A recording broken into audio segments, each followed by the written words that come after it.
I'm going to talk about how to master objections in your final expense telesales script greeting.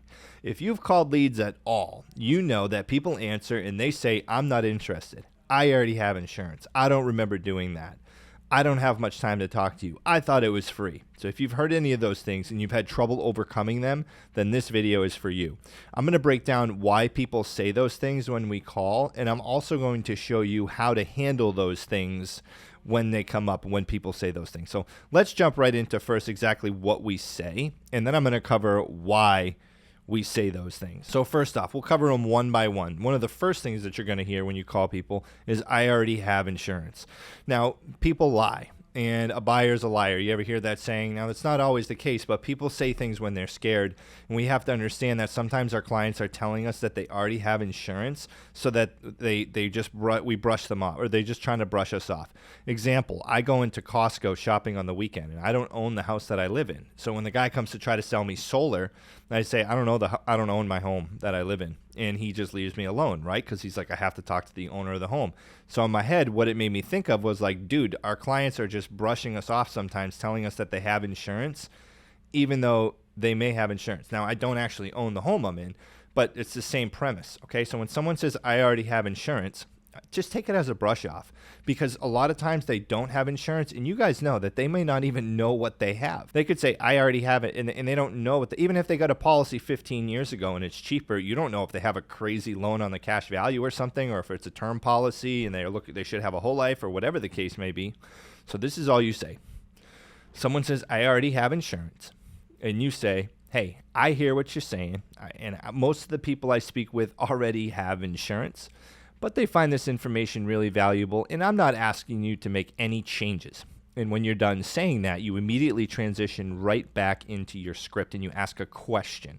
So what you're doing is you're just deflecting the reaction that they give you. You're deflecting the brush off, so you're brushing off the brush off. And then you're asking a question to get their mind thinking about something else. A great question to ask if you see the city that they live in. You can ask how the summer's going. We're going into the summer now. So, hey, how's the weather over there in that town? A lot of sales gurus out there are going to tell you don't talk about the weather. I promise. Final expense clients like to talk about the weather. They probably see the weather on TV like 8 times a day when they're watching the news. So little things like that, small talk, is totally okay to bring up with our clients. You can also ask them, so now, Betty, if something happened to you, who would be the one taking care of this? Hypothetically, if you did pass away, heaven forbid, hope you live a long life, who would be the one taking care of this? Another one, I'm not interested. Oh, by the way, you guys can have access to all of these rebuttals that I have. If you just go to rebuttalspage.com, I built the website where you have access to all of my sales rebuttals for final expense telesales, every single one of them. They've all been proven to work, whether it's in the greeting or in the close. Just go to rebuttalspage.com and you'll see you can sign up for the website. It's only $20 per month and you'll have access to all these rebuttals. I'm going to give a little tutorial of it in this video as well.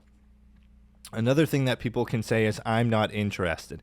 Now, I'm not interested, it could mean many things. It could mean I'm not interested in talking about insurance right now. I'm not interested in talking about death. It could also mean I'm not interested in you, and I'm not interested in talking with you. So if someone tells me I'm not interested, all I say is, hey, I hear what you're saying. It's just my job to get you all this information in the shortest amount of time possible so you can make a decision whenever you're ready. You could use that same response if someone says, I just need a quote. If someone says, I'm busy, I'm in a rush, you could say, hey, no worries. It's my job to get you this information super fast. I'm usually in a rush too. I like working with busy people. And then go right into the presentation where you ask a question. Remember, I said you brush it off and then you ask a question to get their mind thinking about something else. Now, if someone tells you that they thought this was free, you say, hey, I hear what you're saying. You know, I hear that all the time. It's just my job to get you information on the plans that are out there, and I'll get you the lowest rates available in your area. And then keep going on your presentation. Now, if someone says, I don't remember doing this, you can say, hey, no worries. We've had an overwhelming response in your area. It's just my job to get you this information quickly, and then you can do what you want with it and go right back into your presentation and ask a question. This is so important. So many people handle this the wrong way.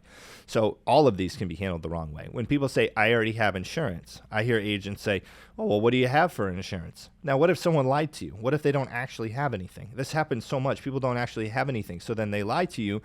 and then you ask them what they have and they don't know, so then they have to lie again and they feel really uncomfortable and they don't want to keep talking to you, so they hang up. Or if they don't know what they have and you ask them what they have, they can be like, oh, well, and then they kind of feel stupid. Okay, so don't ask what they have for insurance until farther into the presentation.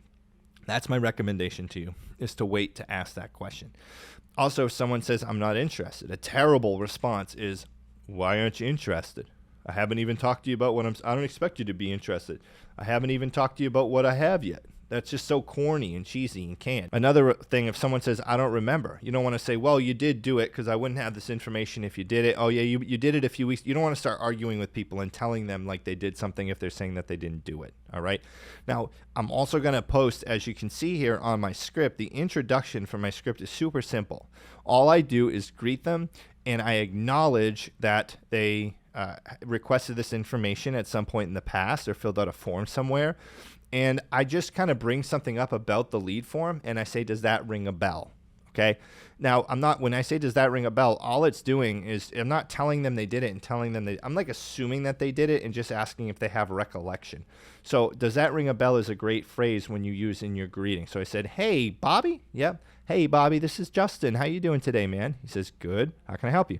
Say, well, my name's Justin. I'm with Senior Life Services. And the reason for my call is that a little while back, you requested some information on social media or Facebook or YouTube or from one of our company's representatives or whatever it may be about final expense insurance or burial programs or state-approved burial programs, however the marketing is in the ad. And you mentioned that you live in Orlando or that your favorite color is this or your favorite hobby is this or that your brother would be the beneficiary or whatever. Anything that's on the lead form, you say to confirm, and then you say, does that ring a bell? And at that point, they're either going to say, I'm not interested. I already have insurance. I already took care of this. I just need a quote. I don't remember. I thought it was free. So usually it's at that point when you have to use one of these to overcome it. And you want to have it, you just want to say it quickly. So what I recommend doing is you have two monitors. Okay, so you have one monitor with your script and then in your leads, your CRM, and then the other monitor, I recommend that you have my rebuttals page up. It's only $20 a month. You can access it and then copy paste them and print them out and put them at your desk, whatever you want to do. But it's an amazing tool. It helps my agents sell so much more insurance. I don't charge my internal agents for it, but I do have to pay for the website hosting and everything, so that's why I open it up. It's only $20 a month. So really all you're doing, and a big thing too, you can actually avoid a lot of these objections that you get in the greeting just by being enthusiastic and exciting. Because if you call someone and you're super boring, no one's going to want to talk to you. Who wants to talk to someone who's angry or upset or sounds bored or monotone? No one, right? If I was like super monotone in this video, no one would even watch it. So I have to make sure I use the proper tonality to keep you engaged. So you want to do the same thing with your clients. Now, when you call, you want to be almost over the top enthusiastic, but not so over the top that you want to sound like you should be medicated, but not that you're on drugs. Make sure that when you're calling people, you have a good tonality, because if it's going to decrease the amount of time you get pushback, because people just like people that make them feel good. And if you can call someone and in your greeting, just from your tone, you can make them feel good or happy or laugh, or you sound like you're super sold on what you're selling, then people have much higher chance of actually talking to you and giving you the time of day that you'll need to make that sale. Let's get into why people actually say these things and the science behind it and the emotional intelligence behind it. So picture this. You walk into a car dealership and someone comes up to you and asks if they can help you. And you say, I'm just looking. Very, very typical response for someone going to buy a car. Now, why is that? Did you actually go just to look with no intention of buying ever? No.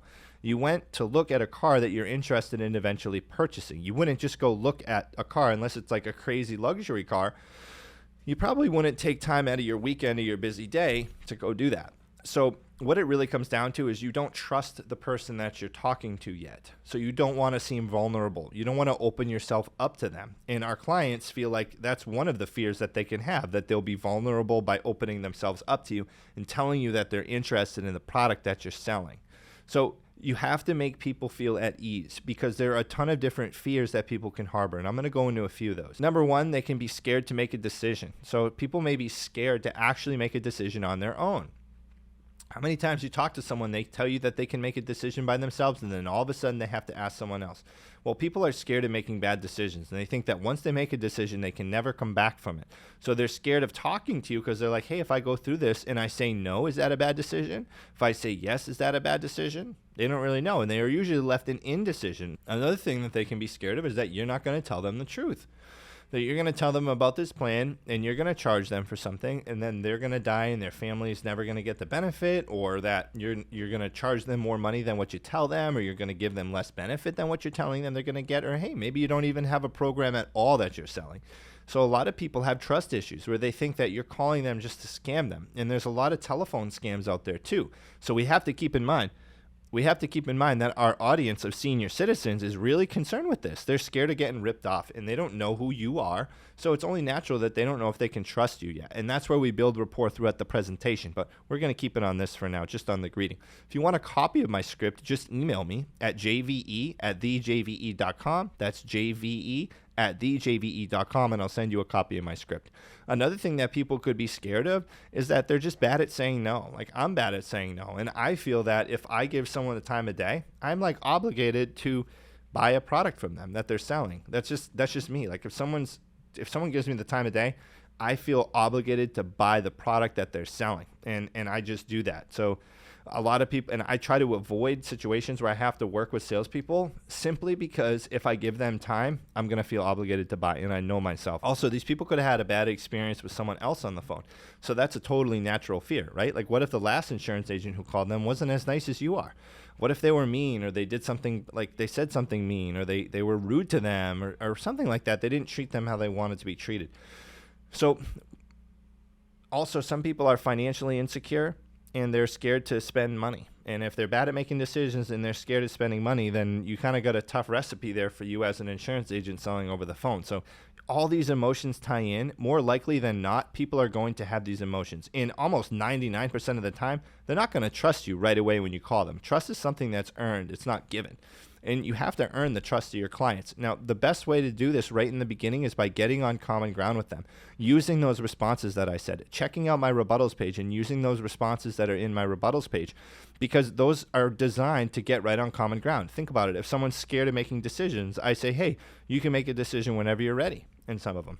If someone's scared of, like, they think that they're secure in the policy they have now, they're scared you're going to come in and mess everything up, say, hey, most people I speak with have insurance, but they find this information really valuable. You're not even telling them that they have to make a decision. What you're telling them is that most people you speak with have insurance, so they're like most people that you talk to.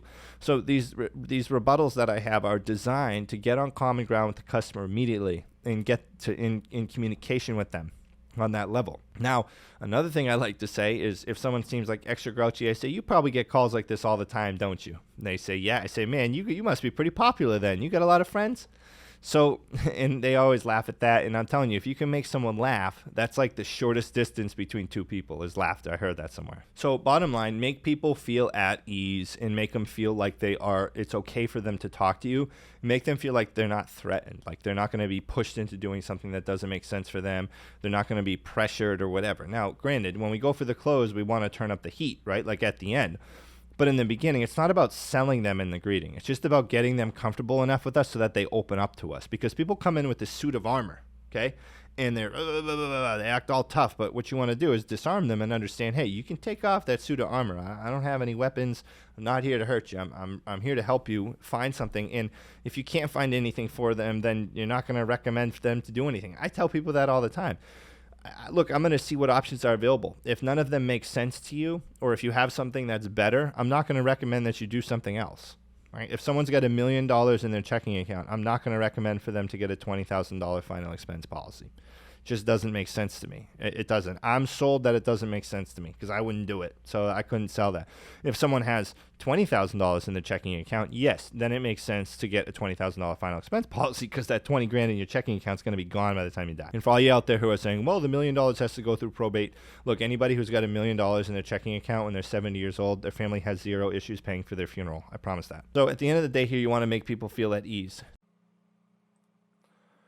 Okay, so this is the rebuttals page, and this is my script. If you want a copy of my script, just email me. Like I said, you have to sign up for this, but I'm going to kind of show you how it works. And then I also have a really cool training program I can just, if anybody, just reach out to me if you're interested in a telesales training program. I got a ton of trainings on here that I can enroll people in for final expense telesales. But we're going to go to the script here. So what I do is, as I'm reading the script, I have this open so that if someone gives me pushback and I need to, then I can use this to handle the objection. So it would be like this, right? So I'd be like, hey, Bob. Yes. Hey, Bob, this is Justin. How you doing today? He says, good. What do you want?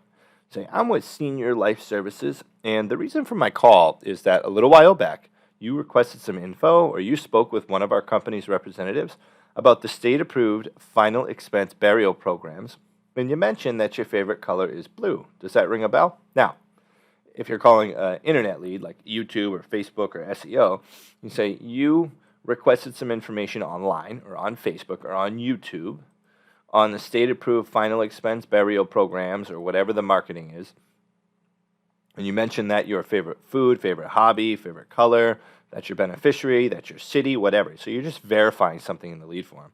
And then you say, does that ring a bell? Very important to say, does that ring a bell? Now, at this point, what they're usually going to say is one of these. I don't remember, never did that. I already have coverage. I'm not interested. Leave me alone, whatever. So if they say, I already have coverage, you just click that button and you say, I completely understand. Most of the people I speak with already have coverage. However, they find this information really valuable. Then you get right back to the presentation. So I would actually skip this part altogether and just kind of already zoom down to the fact finding. You can either ask the first question here. You say, who's going to be taking care of this and picking up the pieces if you pass away? Or you can ask another question about the lead, like what's it like living in your town? How long have you lived there? Do you have any kids? Anything like that. So that's kind of what we do here. How we use this page is we have this page. Also, when you expand it, it's going to look like this. So if you have it on a whole screen, the boxes look like this. And I believe it is mobile friendly. So I have objections in the greeting on here. And then I have objections in the close. So these are all different objections you can run into the close. And then some common competitors. And I'm always adding to this too. A script to get referrals. And then this is like my moneymaker rebuttal right here. That's my favorite rebuttal to use, like of all time. It's closed more sales for me than like anything else. So yeah, so that is kind of the basics of how this rebuttals page works.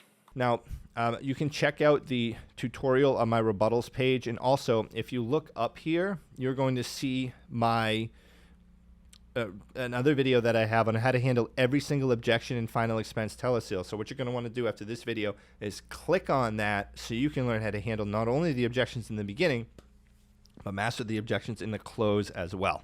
Thanks, guys.